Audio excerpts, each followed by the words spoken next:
이 이야기는 일본 고치기현 나스마치 지역에 전해져 내려오는 것으로 구미호가 봉인돼 해로운 기운으로 사람과 동물을 죽인다는 이름하여 살생석이라는 무시무시한 바위에 대한 전설입니다. 그건 진짜 전설이 일단 어마어마할 것 같은데요. 되게 궁금하네. 뭐 구미호는 뭐 전설의 고향 단골 소재니까 음. 어떤 스토리일지도 기대되네요. 일본 헤이안 시대 말기였던 12세기 도바 일왕이 절세미인인 다마모노 마에가 입궁한 뒤부터 병으로 앓아눕자 사람들은 다마모노를 구미호라고 생각, 그녀를 화살로 쏘아 죽였습니다. 에이. 그런데 다마모노가 죽던 그 순간 주변 화산에서 가스가 분출. 그때 만들어진 화산석 하나가 유독가스를 내뿜어 사람과 동물 등 생물을 해치자 사람들은 해당 바위를 살생석이라 부르며 구미호 다마모노의 혼이 봉인돼 있다고 믿었습니다. 900년 넘게 유독가스를 내뿜고 있는 거면은 확실히 저 돌은 범상치 않아요. 그렇죠. 자, 그런데 말입니다. 2022년 3월 SNS를 통해 공개된 사진 한 장. 뭐야? 누가 자. 깼어? 사진에는 전설의 살생석이 두 동강 나 있었고요. 심지어 주술적 의미로 둘러뒀던 밧줄까지 끊어진 상황이었습니다. 뭐야, 저런 돌이 저렇게 반쪽이 날 수가 있어요? 아, 전 저런 걸 뭐 믿든 안 믿든 저 불길한 행동은 좀 안 했으면 좋겠어요. 저거는 누가 깬 거예요? 일부러 깬 거 같아 나. 진짜? 지역 언론은 균열이 있던 암석에 빗물이 스며들어 바위가 자연스럽게 약화된 거라고 주장. 그런데 정말 구미호의 저주라도 시작된 걸까요? 살생석이 두 동강 난 10일 뒤 인근 후쿠시마현 해역에 규모 7.3의 강진이 발생. 3명이 숨졌습니다. 뭔가 안 좋은 일이 자꾸 일어나네. 그렇죠. 약간 이게 시작이면 불안한 거죠. 아하. 자꾸 이상한 일이 자꾸 일어나면 저 돌이 깨지면서 불길한 기운이 튀어나왔다라고 생각하기가 쉽잖아요. 900년간 구미호의 혼이 깃들여 있던 살생석의 분열. 정말 구미호의 저주가 시작된 걸까요?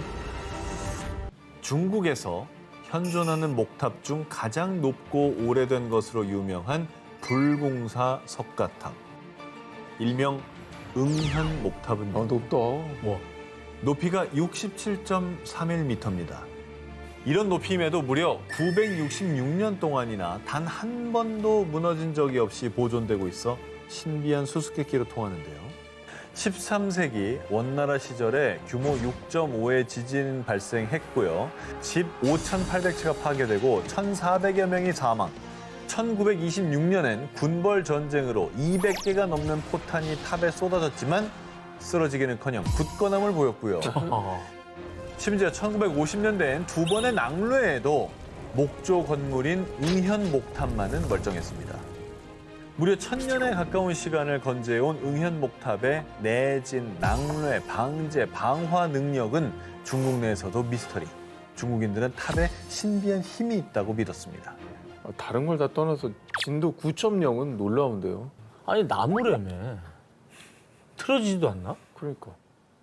한간에 전해지는 전설에 따르면 석가모니께서 탑을 보호하고 계신다. 하늘에서 탑을 만든 노고를 치하하고자 탑을 영원히 보존하기 위해 용왕과 불의 신을 보내셨다. 1966년과 1974년에 걸쳐 탑 내에서 두 개의 치아를 발견. 조사 결과 이 치아가 바로 불치사리, 석가모니의 치아로 밝혀졌는데요. 그래서 전설 속 불치사리의 성스러운 힘이 탑을 보호한다고 전해진 겁니다. 와. 그리고 응현 목탑을 지켜준다는 전설 속 보물이 또 있습니다. 응현 지역 전설에 따르면 탑을 보호하기 위한 3가지 보호주, 구슬이 존재. 불구슬은 천둥과 폭격을 막고, 물구슬은 홍수에서 탑을 보호하고, 먼지구슬은 먼지로부터 탑이 오염되는 것을 방지한다고 전해져 오고 있습니다. 1000년을 버틴 미스터리한 목탑. 정말 사람들의 믿음처럼 전설 속 보물들의 성스러운 힘이 재난으로부터 탑을 보호하고 있는 걸까요? 2021년 11월 12일 이집트 남부 최대 도시 아스완. 500명이 넘는 사람들이 동시다발적으로 병원을 찾는 일이 발생했습니다. 역병이네, 역병. 큰 사고가 있었던 거야. 수백 명의 사람들이 병원을 찾기 전 아스완에는 천둥이 치고 우박이 쏟아지는 등 이례적인 폭풍우가 몰아쳤는데요. 건물들이 부서지고 도로가 파괴, 또 전기까지 차단됐을 정도로 그 파급력은 어마어마했습니다. 기상이변 때문이야. 하지만 이 매서운 폭풍우는 재난의 서막에 불과했습니다. 지금까지 이런 일은 없었어요. 이건 저주가 틀림없어요. 공포했던 아스완 시민들. 대체 이곳에 무슨 일이 있었나? 폭풍우가 그친 이후 영화에서나 봄직한 수백, 수천, 수만, 아니 셀 수 없는 수의 전갈대가 출현. 마을을 급습한 건데요. 전갈에 쏘인 환자들은 극심한 고통과 함께 발열, 구토, 설사의 증상을 겪고 병원을 찾은 겁니다. 와, 이거는 가끔 막 성경에 나오고 이런 거 그러니까, 아니에요? 그러니까 하늘에서 이게 막 사람이 할래도 안 되는 거죠. 저거는 불가능하죠. 그치? 너무 이상한데 이거? 이 아수안 근처는 사막지대입니다. 그러니까 전갈이 생소한 건 아니었어요. 하지만 이렇게 하룻밤 사이에 이렇게 때로 움직이는 전갈은 이 동네 사람들이 봤을 때도 처음 있는 일이었다고 합니다. 전문가들은 전갈이 빗물에 실려서 마을로 흘러들어온 것이라고 설명하지만 주민들은요. 누군가 파라오를 분노하게 한 거예요. 이건 저주가 분명하다고요. 그러니까 여기는 영험한 기운이 있다니까. 나는 이집트는 좀 진짜 피라미드에 뭐 저주 이런 거 있잖아. 난 믿어요. 믿어요? 여기는 뭔가가 달라. 뭔가가 좀 노여워하고 있는 거야. 실제로 폭풍우가 몰아치기 바로 하루 전 이집트의 고고학자들이 2400년 된 파라오 왕의 사원 유적을 발견. 신비한 비문이 새겨진 돌들에 대한 심층적인 연구를 시작한다고 밝혔는데요. 이에 전갈대의 저주가 파라오의 저주와 연관이 된 게 아닐까 추측한 건데요. 맞아. 화가 나신 거야. 파라오의 저주는 뭐 가장 유명한 저주 중에 하나죠. 이렇게 무덤을 도굴한 사람들이 다 죽음에 이르렀다는 등 뭐 그런 계통의 이제 저주가 아닐까라고 이제 사람들이 많이 두려워하고 있나 봐요. 갑작스런 폭풍우와 그 후 급습한 전갈대. 정말 안녕을 방해받은 파라오의 저주였을까요? 난 맞다고 봅니다. 난 맹신이에요. 2013년 9월 멕시코 북서부 소노라주. 이곳에서 발견된 이것 때문에 과학계가 발칵 뒤집혔습니다. 바로 이겁니다. 뭐야 이게? 에? 돌? 돌인가? 맥반석 아니야?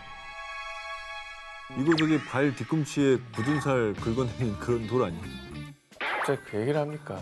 그거 말고 떠오르는 게 없는데. 크로스. 정말 놀랍게도 이 돌은 스스로 연기를 뿜어내고 자체 발광, 돌에서 빛까지 새어나왔습니다.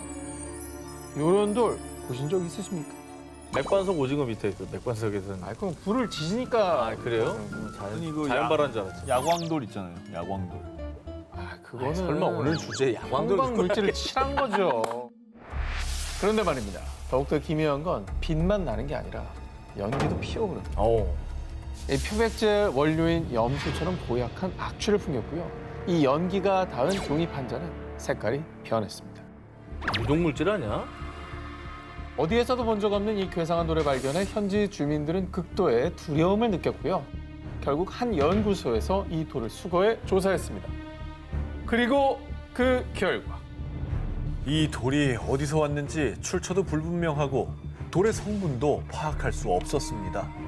그야말로 돌의 정체는 미스터리. 전혀 밝혀내지 못했습니다. 아니 염소 성분이 들어간 광물은 많은데 네. 그게 발광을 하거나 그렇진 않는데. 일각에선 이 돌을 운석으로 추측하기도 했습니다. 그 예로 지난 2000년 중국 신장 위구르 자치구 푸캉시 인근 고비 사막에 떨어진 운석이 이 돌처럼 스스로 저렇게 빛을 냈기 때문인데요. 와 대박이다. 너무 이쁘다. 저런 게 있긴 있군요. 네, 자체로 빛을 내는 운석들은 있었던 겁니다. 이쁜데? 하지만 멕시코에서 발견된 돌은 빛뿐만 아니라 정체불명의 연기, 악취까지 풍겼다는 점. 그것이 바로 미스터리였습니다. 이에 일각에서는 돌이 아니라 또 다른 생명체는 아닐까? 이 돌은 UFO의 흔적이 분명하다라고 주장했습니다. 외계에서 온 건 맞는 것 같아. 모양도 이상하고. 자, 이 돌이 UFO의 흔적. 외계에서 온 돌이라는 주장에 힘이 실린 이유. 이 돌이 발견된 멕시코 소노라주에서 불과 1년 전인 2012년 마치 외계인처럼 보이는 두개골이 대거 발견된 겁니다. 바로 야, 저 모습이죠. 이건 너무 이상하다. 영화 에일리언이잖아. 저도 그 생각했어요. 어. 같은 지역에서 발견된 기묘한 두개골과 정체불명의 돌. 혹시 와, 정말 외계인의 흔적인 걸까요?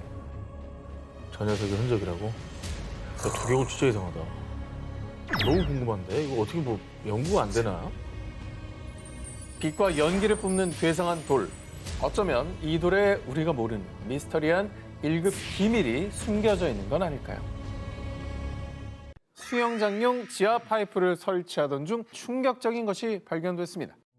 백완공이 발견한 것은 2개의 인간 두개골이었습니다. 어우, 이거는 좀 소름 돋는다. 어우, 진짜 무서웠겠는데? 살인 사건 아니에요? 그러니까 그러니까 막 아우 미결 사건? 어허. 아우, 원혼이 있을 것 같은 느낌도 들고. 아, 어떡해. 현장에서는 두개골과 함께 약 12개의 도자기 조각과 직물 조각, 그리고 신문 조각 등이 함께 발견됐는데요. 신문은 1978년에 발행된 것으로 신문의 날짜로 미뤄보아 그 두개골들을 1970년대 후반의 것으로 추정했습니다. 그런데 과학 수사 결과 밝혀진 충격 사실. 해당 두개골들은 1200년에서 1400년대의 것으로 추정. 각각 10세에서 11세 정도의 어린아이와 성인 남성의 것으로 보이는 아주 오래된 두개골이었습니다. 더욱더 놀라웠던 점은요. 이 미국 플로리다에서 발견된 두개골의 주인들은 고대의 페루인. 미국과 페루 간에 본격적으로 외교 관계가 수립된 시기는 1827년인데요. 이 두개골의 주인인 페루인들은 그보다 무려 약 600년이나 앞서 미국에 왔다는 사실입니다. 이야, 이건 진짜 희한한데? 그러니까 교류를 두 나라가 하기 전이면은 그 페루인들이 왜 또 어떻게 미국에 오게 된 건지가 궁금하네요. 두개골의 기본을 추적하기 위해 밤낮으로 연구에 매진했던 가라 바글리아 씨는요. 여전히 많은 것들이 미스터리로 남아있다고 전했는데요. 이름도 기억도 모두 잃은 두개골들은 여전히 침묵을 지키고 있습니다.